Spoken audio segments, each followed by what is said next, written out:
Samantala, makulay, masaya at maingay ang pagsisimula ng Ati-Atihan Festival dyan naman po sa Kalibo, Aklan. At sa Iloilo naman, todo hataw rin ang mga dumalo sa Dinagyang Festival. Makibalita tayo kay Alessa Kimsing ng GMA Iloilo.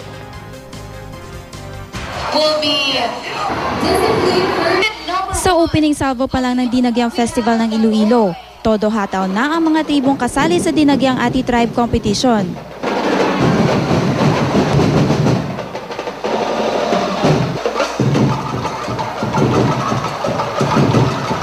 Nakisaya din si Dagoy, ang festival mascot.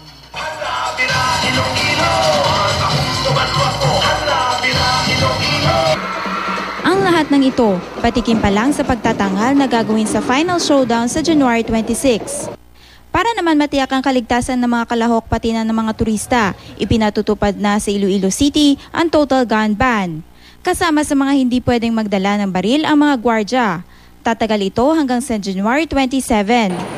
Napakalat rin ang daan-daang pulis, sundalo at mga force multiplier. Tulad ng Dinagyang, alay rin ng mga taga-Kalibo Aklan sa Santo Niño ang kanilang Ati-Atihan Festival. Nagsimula na ito ngayong araw. Napuno ng sayawan, makukulay na costumes at masasayang tugtugan ang mga kalsada ng bayan.